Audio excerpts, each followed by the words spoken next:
దాదాపు 100 రోజులు 15 వారాలు క్షణక్షణం ఉత్కంఠే తమ వారు ఏమైపోయారో తెలియక కుటుంబ సభ్యుల ఆవేదన రెండు దేశాల ప్రభుత్వాల మధ్య నిరంతరం సంప్రదింపులు ఒకవైపు బంగ్లాదేశ్లో అల్లర్లు హిందువులపై దాడులు కారాగారంలో కూడా ఖైదీల మధ్య ఘర్షణ తమ వారిపై దాడులు జరిగాయేమో అనేటువంటి టెన్షన్ ఇలా 3 నెలల పాటు బంగ్లాదేశ్ జైల్లో నరక యాతన అనుభవించిన ఉత్తరాంధ్ర మత్స్యకారులు ఎట్టకేలకు విడుదలయ్యారు అందరిలో ఆనందం ఎన్నో వారాల తర్వాత తమ వారిని చూసిన సంతోషం వారి సంతోషానికి ఆనందానికి అవధులు లేకుండా పోయాయి భావోద్వేగానికి గురవుతున్నారు బంగ్లాదేశ్లో చిక్కుకున్న తెలుగు మత్స్యకారులు 3 నెలల తర్వాత స్వదేశానికి చేరుకున్నారు అక్టోబర్లో సముద్రంలో చేపలు వేటకు వెళ్లినటువంటి విజయనగరానికి చెందిన 9 మంది జాలర్లు పొరపాటున బంగ్లాదేశ్ జలాల్లోకి వెళ్లారు ఆ దేశ కోస్ట్ గార్డులు మత్స్యకారులను అదుపులోకి తీసుకున్నారు భారత ప్రభుత్వం చొరవతో 3 నెలల్లో ఆ మత్స్యకారులను సురక్షితంగా స్వదేశానికి రప్పించారు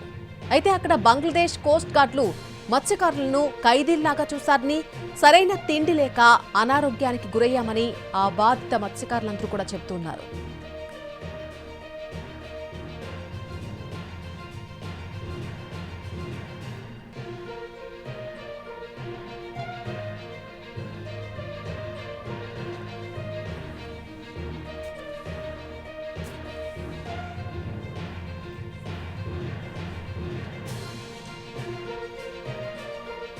బంగ్లాదేశ్ చెర నుంచి విడుదలైన మత్స్యకారులను చూసి కుటుంబ సభ్యులు కన్నీరు మున్నీరయ్యారు మరింత సమాచారం మా ప్రతినిధి చిరంజీవి అందిస్తారు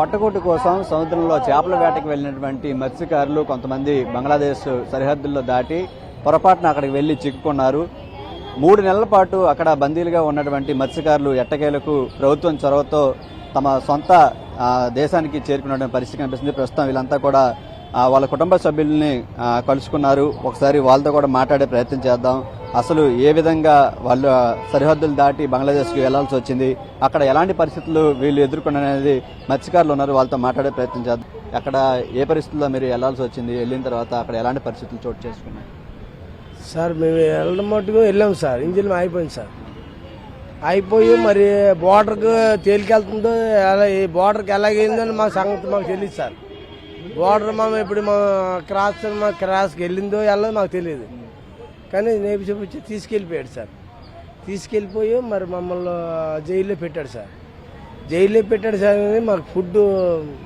మాకు వచ్చన్నాయి సార్ ఎందుకంటే మన ఫుడ్ వేరే ఆ ఫుడ్ వేరే కానీ ఏం చేద్దాము 1 రోజు 2 రోజులు తిన్నాం 3వ రోజు తినక మానేతాను కాకపోతే అయినా తిని కొద్దిగా అది తోడ తినేసి అలాగా సగం ఆకలితో నేసిపోయాను మా 9 మంది మీని విజయనగరం జిల్లా సార్ మొత్తం విజయనగరం జిల్లా ఏకమో సార్ అలా లేచిపోయి అలాగే అలా పడి కొంతమందికి ఆరోగ్యం కూడా అందులో బాగోలేదు అందులో నేను ఒకడిని కానీ 9 మంది హాస్పిటల్కి వెళ్ళేవాళ్ళం సార్ మొత్తం 9 నెంబర్ 9 మంది కూడా హాస్పిటల్కి జాయిన్ అయ్యాం ఒక్కడిని కాకుండా అందరూ 9 మంది హాస్పిటల్కి వెళ్ళాం హాస్పిటల్కి వెళ్తే ఆ మందులు మన కిరాకం అవి ఆ ఒరిస్సా మందు ఆ బంగ్లా మందులు వేరే మన ఆంధ్ర మందులు వేరే మనము మందులు చెప్తే ఆలు మందులు మన ఆరోగ్యం కోసం మనము అలాగా దగ్గర చెప్తే వాళ్ళు ఇంకో మందులు రాసేవాళ్ళు లంగిపోయి ప్రాబ్లము వాళ్ళ మందులు చెప్పి మనం ఇంకో మందులు రాసి ఆ మందులు వేసుకుంటే మన పడివి ఇంకెక్కువ అయ్యేది అలాగా 4-5 సార్లు 5-6 సార్లు వెళ్ళేవాళ్ళు ఎలా కంటిన్యూ అలాగే బతుకు వరకు వచ్చాం సార్ నవంబర్ అన్నారు వెళ్ళిపోతామన్నారు డిసెంబర్ అన్నారు వెళ్ళిపోతామన్నారు జనవరి ఫస్ట్ అన్నారు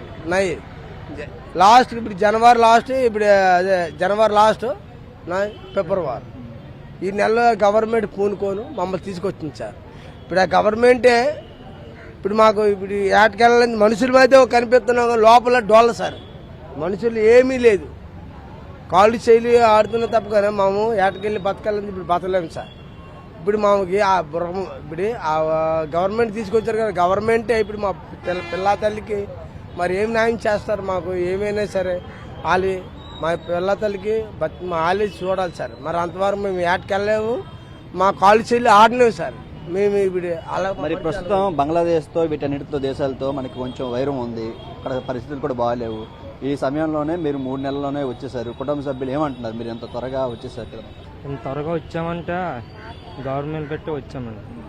అక్కడ పరిస్థితుల గురించి రోజు చెప్పేవాళ్ళు, అంటే అవకాశం ఉన్నప్పుడు చెప్పేవాళ్ళు, అస్సలు చెప్పడానికి కూడా వీళ్ళు చెప్పడానికి అస్సలు ఇన్ఫర్మేషన్ కూడా అసలు లేదండి.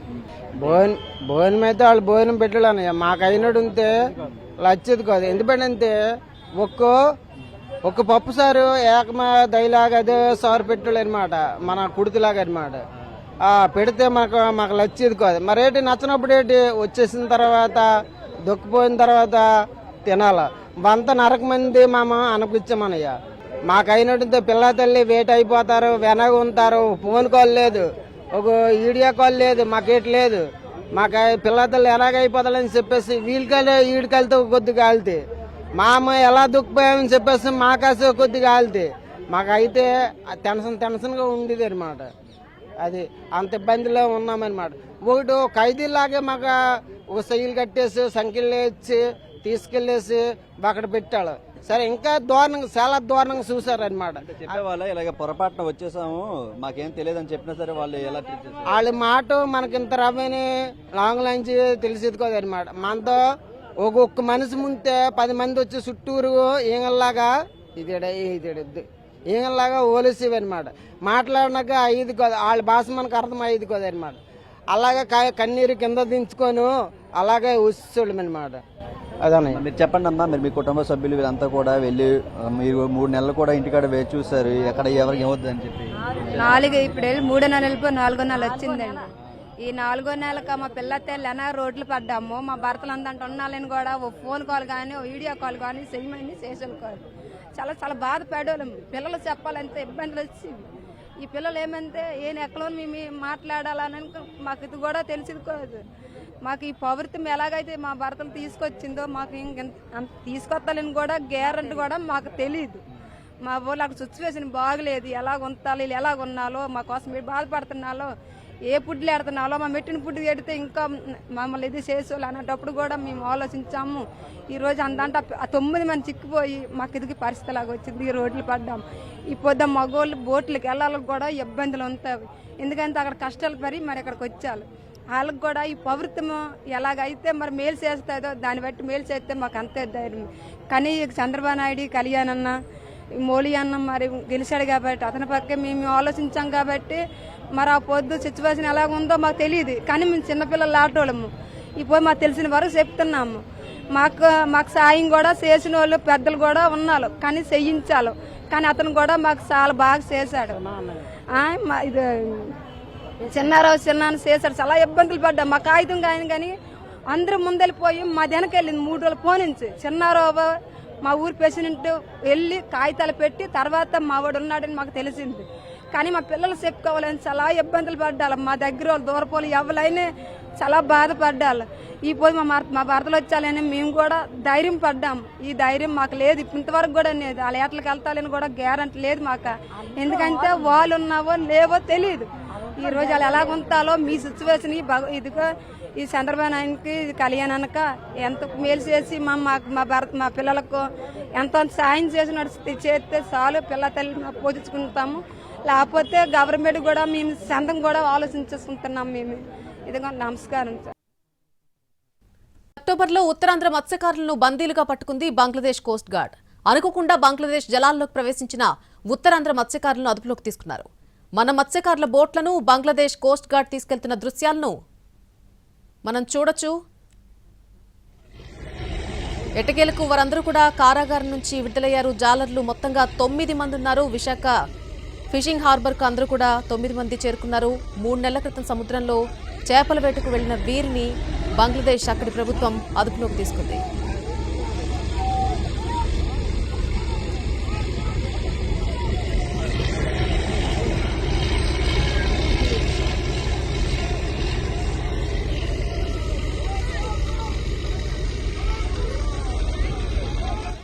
విశాఖ ఫిషింగ్ హార్బర్ నుంచి వేటకు వెళ్లిన 9 మంది జాలర్లు 3 నెలలు బాగర్హాట్లో జైల్లో ఉన్నారు. వీళ్లంతా విజయనగరం జిల్లా భోగాపురం మండలానికి చెందినవారు.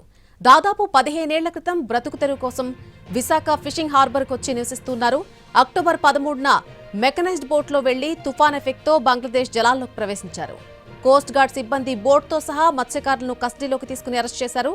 తమ జాలర్లను బంగ్లాదేశ్ బందీలుగా పట్టుకుందన్న వార్తతో కుటుంబ సభ్యులు తల్లడిల్లిపోయారు. అయితే ఇటీవల బంగ్లా భారత్ల మధ్య సంబంధాలు దిగజారిపోవడంతో మత్స్యకారుల విడుదల మరింత జాప్యమైంది. దీంతో కుటుంబ సభ్యుల్లో టెన్షన్ పెరిగింది. కుటుంబ పెద్ద జైలు పాలైపోగా ఇక్కడ కనీసం అద్దెలు కూడా చెల్లించలేని స్థితిలో ఉన్నారు ఆ కుటుంబ సభ్యులు. వీరి కన్నీటి వేదనను ఎన్టీవీ ప్రసారం చేసింది. దీనిపై స్పందించిన ఎమ్మెల్యే వంశీకృష్ణతో పాటు మరికొందరు నేతలు కుటుంబ సభ్యులకు తక్షణమే సాయం అందించారు.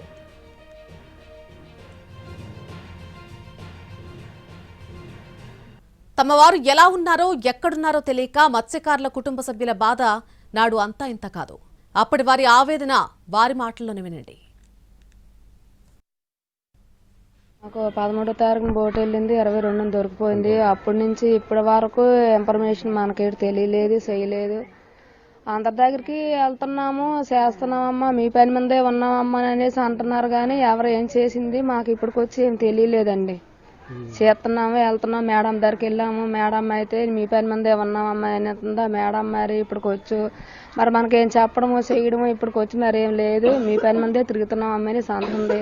కానీ ఇప్పుడు మాకు బతుకు తెరువు కూడా మాకు లేదండి. ఎందుకంటే గంగలోనికి కష్టపడుకుంటే తిన్నట్టు నాపోతే మేము ఉన్నట్టు ఇప్పుడు ఈ సిచ్యువేషన్లో మా చేపల వేటకి వెళ్ళోళ్ళు మాది అదే మా ఇద్ది. అది బోటుకి వెళ్ళోళ్ళు ఏటలకి వెళ్ళాలంటే మాకు ఉద్యోగాలు రాలేదు, బజ్జాగాలు రాలేదు, మా జీతాలు కూడా మాకు లేవండి. ఎందుకంటే గంగలోని కష్టపడుకున్న వాళ్ళము చేపల ఏటకి వెళ్ళోళ్ళు మా ఏటలేనికి చేస్తాం.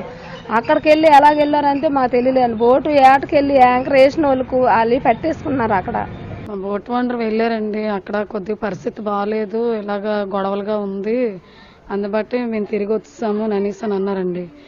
అండ్ మా వాళ్ళ నుంచి ఏ ఇన్ఫర్మేషన్ కూడా మాకు రాలేదు. వాళ్ళు ఎలాగున్నారో ఏంటనేది మాకు తెలియలేదు.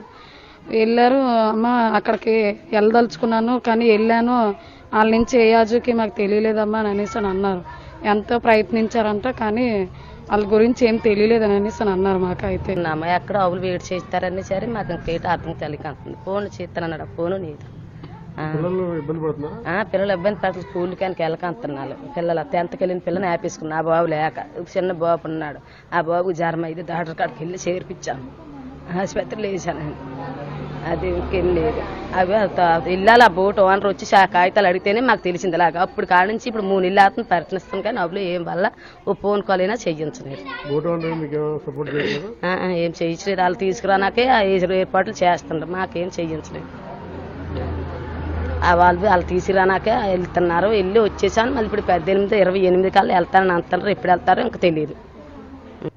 మేమున్నామా లేదు, వాళ్ళకి తెలియదు, వాళ్ళు ఉన్నారో లేదు మాకు తెలియట్లేదు. మా బాధల్లో అదే. గవర్నమెంట్ చేస్తుందంటే ఏం చేస్తుంది, వాళ్ళు ఎలా ఉన్నారు కనీసం.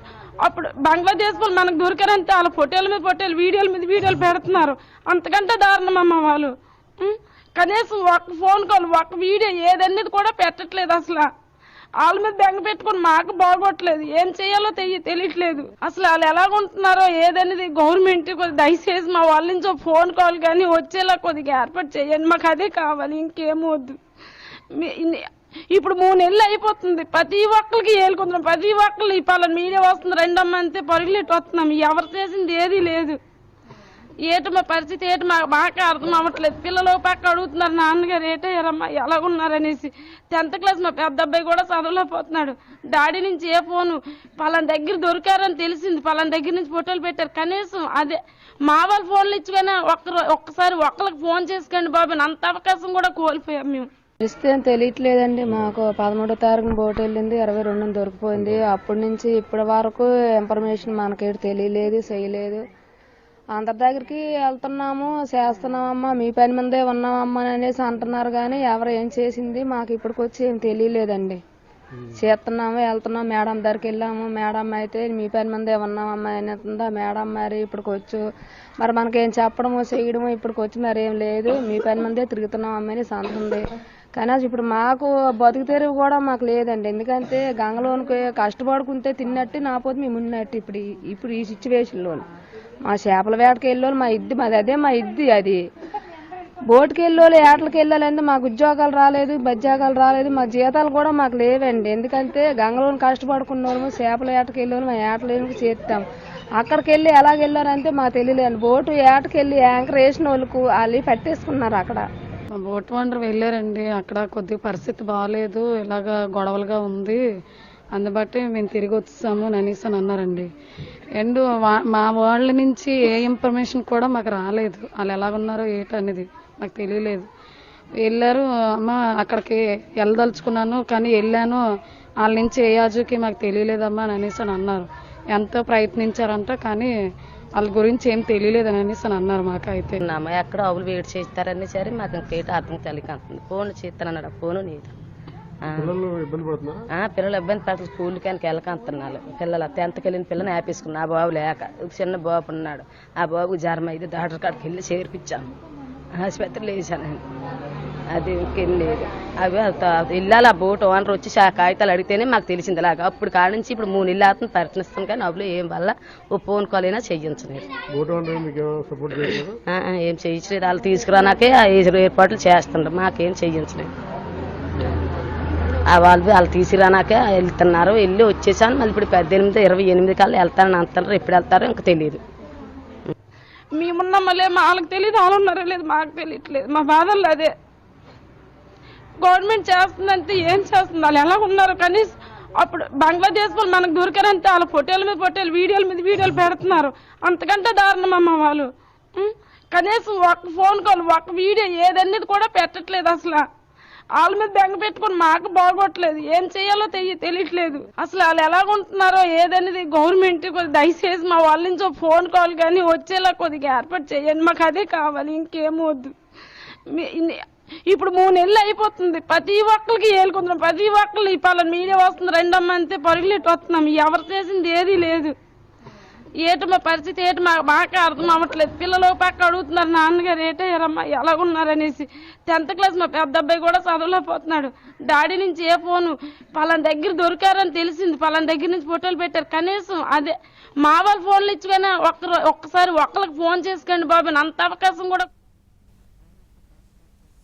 మొత్తానికి ఉత్తరాంధ్ర మత్స్యకారులు చెరవీడారు, అందరూ హ్యాపీగా ఉన్నారు. అయితే 3 నెలలు తాము జైల్లోనే ఉండడంతో కుటుంబ పోషణకు డబ్బులు లేవని వాపోతున్నారు జాలర్లు. ప్రభుత్వమే ఆదుకోవాలని కోరుతున్నారు. మరిన్ని వివరాలు మా ప్రతినిధి చిరంజీవి అందిస్తారు. వెళ్ళి ఈ విధంగా ఇబ్బందులు పడ్డారు. తర్వాత ఇక్కడ కుటుంబ సభ్యులు కూడా మీకోసం చాలా టెన్షన్ పడిన పరిస్థితి కనిపించింది. ఎలా అనిపించింది? అక్కడ 3 నెలలు ఉండిపోయారు, ఇంత త్వరగా వచ్చేసారు కదా, ఎలా అనిపించింది? అలా కష్టంలో ఉన్నాం సార్. చాలా కష్టంలో నుంచి వచ్చాం. మేము ఎలాగ వచ్చామనేది మాకు కూడా ఇప్పుడు గుర్తింపు లేదు సార్. ఇక్కడ వైజాగ్ వచ్చి మన వాళ్ళందరూ ఒక పీగెళ్ళి మన పౌరత్వం ఇలా తీసుకొచ్చింది అనేసి కొద్దిగా ఇప్పుడైనా తాన్నం చేర్చి రెసలేసుకున్నాం సార్. ఒక 20 రోజులు తాన్నం కూడా చేయట్లేదు సార్. వాళ్ళ చూస్తుండికి మామే జడిసిపోయాం సార్. అలాగే దాని మీద పిల్ల తల్లి గుర్తొచ్చి ఇంకా జడిసిపోయాం సార్. ఆ తినే ఫుడ్ కాడకు కూడా వెళ్ళవసరికి కషాయం కొట్టేసేది సార్. ఒక ఖైదీలాగా ఉండాలి సార్. మనం ఒక మనిషి దగ్గర వెళ్ళి మనం మన 4 మాట్లాడుకుంటే వాళ్ళు 10 మంది వచ్చేసారు సార్. చుట్టూరు మోంగూడేసారు. మన మాట ఏంటో వాళ్ళకేటో అర్థమయ్యేది కదా. వాళ్ళ మాట మా 9 మంది సార్. ఆంధ్ర అయితే మరి మా అమ్మలో మా వాళ్ళకి చూడగలి మంచో మాట, వాళ్ళు మంచో మాట భాషలో తిట్టగలి మాకు ఇంకా రకంగా అయిపోయేది. పోయి ఈ దేశంలో పడిపోయాము. ఈ దేశంలో నుంచి మన పౌరత్వం ఎలా తీసుకెళ్తుంది, ఎప్పుడు తీసుకెళ్తుంది, మన కస్టమర్లు ఏం చేస్తున్నాలో ఏమన్నది మనకు పెద్దవాళ్ళకి పెద్ద వ్యక్తులు ఉన్నాలో పెద్ద వ్యక్తులకి ఏమాత్రం గుర్తైనా లేదా మనం గుర్తింపు కార్డులో ఉంటాము ప్రతిదానికిను. ఆ గుర్తుల మీద మనం తీసుకెళ్ళాలి కదా అని చాలా ఇబ్బందులు పడ్డాం సార్. ఆ రాత్రాల పాటు పడుకునేటప్పుడు ఇవన్నీ తలుచుకొని మన తల్లిదండ్రుల్ని తాతలు పెద్దలు తలుచుకొని ఇవన్నీ సాధించాం సార్. ఈరోజు పౌరత్వము మనల్ని తీసుకొచ్చింది కనుక ఈరోజు మనం తినడానికి ఇబ్బందుల్లో ఉన్నాము. ఈ 4 రోజులు ఇప్పుడు వచ్చి ఈ సంవత్సరం కూడా ఈ 4 నెలలు ఎలా తిన్నారు, మా వాళ్ళు ఎలా కొన్నారు అనేది మాకు తెలియదు సార్. ఇప్పుడు మా వచ్చి నుంచి మా ఇంటికాడ ఇబ్బందులు చెప్తున్నారు సార్. ఈ ఇబ్బందులు ఎలా తీరుస్తాము, మనం ఎలా ఖాళీ చేయాలి ఆడట్లేదు. ఇప్పుడు వెళ్ళి ఎలా తేగలము? మన గవర్నమెంట్ ఉన్నది కనుక గవర్నమెంట్ని ఏదైనా అడిగేసి మేము బతుకుతాము. నా పోతే వాళ్ళు ఖాళీ చేయాలి, విలువలు ఆడేస్తున్నారు. వాళ్ళు మందులు వేసుకున్న రూపాయలు ఉండాలి, వాళ్ళ మందులు వేసుకున్న పైసలు ఉండాలి, వాళ్ళు తిన్నాక తిండి ఉండాలా, వాళ్ళు కట్టుకున్నాక బట్ట ఉండాలా. ఏది లేకపోతే ఎలా బతుకుతాము? అక్కడి నుంచి 4 నెలలు ఉండి ఇప్పుడు వచ్చారు. వాళ్ళకి ఏడు చెయ్యాలా, వాళ్ళు సేవలు చెయ్యాలా, పిల్లల సేవలు చెయ్యాలా, పిల్లల బతుకులు చూడాలా, పిల్లలకి కూలి చూడాలా, కూలి ఫీజులు కట్టాలా, కడుపులోకి తినాలా. వాళ్ళు తెచ్చితే కదా మేము తింటాము. ఇప్పుడు గవర్నమెంట్ ఏదో సాయం చేస్తే మేము బతకగలుగుతాం. నాపోతే రోడ్డు మన పడిపోతాం. మేము రోడ్డే కనిపిస్తుంది, మరి కానరాలేదు. బంగ్లాదేశంలో ఎలాగా ఈ 3-4 నెలలు అడుక్కున్నామో ఇక్కడ కూడా అదే అడుక్కున్న పరిస్థితి వస్తుంది సార్. గవర్నమెంట్ మాకు ఏదైనా సాయం చేయకపోతే, గవర్నమెంట్ ఏదైనా సాయం చేస్తే అతని పేరు చెప్పుకొని మేము బతుకుతాం సార్. ఇది ప్రస్తుతం చూస్తున్నాం. మొత్తం కుటుంబ సభ్యులంతా కూడా ప్రస్తుతం కలెక్టరేట్కి చేరుకున్నారు. వాళ్ళ ఎవరైతే మత్స్యకారులు చిక్కుకున్నారో వాళ్ళందరినీ కూడా కలుసుకొని ఆనందం వ్యక్తం చేస్తున్న పరిస్థితి కనిపిస్తుంది. మరోవైపు ఈ 3 నెలల పాటు కూడా వీళ్ళకి జీవనాధారమైనటువంటి చేపల వృత్తి లేకుండా ఈ విధంగా బంగ్లాదేశ్లో చిక్కుకున్నారు. ఇప్పుడు వాళ్ళకి ఏదో ఒక ఉపాధి కల్పించాలని చెప్పి వీళ్ళంతా కూడా కోరుతున్నటువంటి పరిస్థితి మనకు కనిపిస్తుంది. ముఖ్యంగా ఈ 3 నెలల పాటు కూడా అక్కడ సరైన తిండి లేక ఎంతో ఇబ్బందులు పడినటువంటి పరిస్థితి, వాళ్ళ ఆరోగ్య పరిస్థితులు కూడా చాలా వరకు క్షీణించిపోయాయి. ఇప్పుడు వాళ్ళని ప్రభుత్వమే ఆదుకోవాలని చెప్పేసి వీళ్ళు విన్నవించుకున్నటువంటి పరిస్థితి కనిపిస్తుంది. ఏదేమైనప్పటికీ సుమారు 3 నెలల తర్వాత మత్స్యకారులు, బంగ్లాదేశ్లో చిక్కున్నటువంటి మత్స్యకారులు ఎట్టకేలకు స్వదేశానికి చేరుకున్నారు. అక్కడ ఏర్పడినటువంటి పరిస్థితులన్నీ కూడా కుటుంబ సభ్యులు చెప్పి కన్నీరు మున్నీరుగా అవుతున్నటువంటి పరిస్థితి కనిపిస్తుంది. వీలైనంత త్వరగా స్వదేశానికి చేరుకోవడంతో ఆనందం వ్యక్తం చేస్తున్నారు. రవితో చిరంజీవి, ఎన్టీవీ, విశాఖ నుంచి. మత్స్యకారులు ప్రభుత్వం 5 లక్షల ఆర్థిక సాయం అందించాలని గ్రామస్తులు కోరుతున్నారు. జైల్లో ఉన్న భయానక రోజుల షాక్ నుంచి తేరుకోలేకపోతున్నారని, ప్రభుత్వం వారిని ఆదుకోవాలని కోరుతున్నారు. కొండస్పల్లి గ్రామ పంచాయతీ సర్పంచ్ నేను. మా గ్రామానికి సంబంధించినటువంటి 6 మత్స్యకారులు, అలాగే మా పక్క మండలం పోస్పట్రాక మండలం తిప్పలవలస గ్రామానికి సంబంధించినటువంటి 2 మత్స్యకారులు, పోస్పట్రాక మండలం చింతపల్లి గ్రామానికి సంబంధించిన ఒకరు, మొత్తమే 9 మంది విజయనగరం జిల్లా వాసులు ఇక్కడ విశాఖపట్నంలో 10వ నెల 12వ తేదీన వేటకెళ్ళడం జరిగింది. సముద్రంలో వేట చేస్తుండగా 10వ నెల 22వ తేదీ రాత్రి 2 గంటల సమయంలో సముద్రంలో వేట చేస్తుండగా రాత్రి అక్కడ సిగ్నల్స్ తెలియక బంగ్లాదేశ్ కోస్ట్ గార్డ్కి చిక్కుకోవడం జరిగింది. అప్పటి నుంచి ఇప్పటి వరకు అనేక ప్రయత్నాలు మేము అందరం చేసి మేము కలెక్టర్ ఆఫీసులకి, అధికారులకి, నాయకులకి అందరి దగ్గరికి వెళ్ళి మా యొక్క బాధను చెప్పుకొని మా మత్స్యకారులు విడిపించండి అని చెప్పేసి మేము కోరడం అయితే జరిగింది. కూటమి ప్రభుత్వం ఈరోజు వాళ్ళందరినీ కూడా విడిపించి మాకు అప్పచెప్పడం జరిగింది. అయితే ఈ విషయంలో ప్రభుత్వం ఎలాగైతే చొరవ తీసుకొని మమ్మల్ని విడిపించారో అదేవిధంగా బాధిత కుటుంబాలకి 5 లక్షల రూపాయలు ఆర్థిక సాయం చేస్తారని చెప్పేసి మీడియా ద్వారా మీ అందరినీ కోరుకుంటున్నాం సార్. ఎందుకంటే గత ప్రభుత్వం ఇంతకుముందు 25 మంది మత్స్యకారులు పాకిస్తాన్ వాళ్ళకి సముద్రంలో వేట చేసిన దొరికిపోతే వాళ్ళకి గత ప్రభుత్వం 5 లక్షల రూపాయలు ఇచ్చి వాళ్ళ కుటుంబాలకి ఆదుకున్నారు. ఈ ప్రభుత్వం కూడా ఈ 9 మంది మత్స్యకారులకి బంగ్లాదేశ్లో చిక్కుకున్న మత్స్యకారులు అందరూ కూడా 5 లక్షల రూపాయలు ఆర్థిక సాయం వెంటనే చేస్తారని చెప్పేసి కోరుకుంటున్నాం. వీళ్ళు ఇప్పుడు వేటకి వెళ్ళలేని పరిస్థితిలో మా వాళ్ళందరూ ఉన్నారు కనుక ప్రభుత్వం చొరవ తీసుకొని మా మత్స్యకార కుటుంబాలకి ఆర్థిక సాయం 5 లక్షలు ఇస్తారని చెప్పేసి మీడియా ద్వారా కోరుకుంటున్నామండి. కూటమి ప్రభుత్వం ఈ విషయం మీద చాలా చురుగ్గా పనిచేసింది. ఎందుకనంటే బంగ్లాదేశ్లో అక్కడ పరిస్థితులు కూడా బాగోలేవు. హిందువుల్ని నిర్దాక్షిణ్యంగా చంపేసిన రోజులు ఉన్నాయి. అలాంటి పరిస్థితుల్లో కూడా మా వాళ్ళని సురక్షితంగా క్షేమంగా మా దగ్గరికి తీసుకొచ్చి మా పంచాయతీ మాకు అప్పచెప్పినందుకు ప్రభుత్వానికి మేము నిజంగా రుణపడి ఉంటామని చెప్పేసి విషయం తెలియజేస్తున్నాం. ఉత్తరాంధ్ర మత్స్యకారులు జైల్లో ఉన్న టైంలో బంగ్లాదేశ్ అల్లకల్లోలంగా ఉంది. అంతర్గత రాజకీయ గొడవలతో భయానకంగా ఉంది. వరుసగా హిందువులను హత్య చేయడం కలకలం రేపింది. ఇలాంటి సమయంలో మన మత్స్యకారులు బంగ్లాదేశ్ జైల్లో ఉండడం కుటుంబ సభ్యులను కూడా ఆందోళనకు గురిచేసింది. ఆ సమయంలో భద్రతా కారణాలతో దేశవ్యాప్తంగా జైళ్లలో ములాఖత్లను రద్దు చేసింది బంగ్లాదేశ్. ఫలితంగా మత్స్యకారులకు సంబంధించిన సమాచారం బయటకు రాలేదు. ఇరు దేశాల ప్రభుత్వాలు సమాలోచనలు జరిపాయి. దీంతో ఉత్తరాంధ్ర మత్స్యకారులు బంగ్లాదేశ్ జైలు నుంచి విడుదలయ్యారు.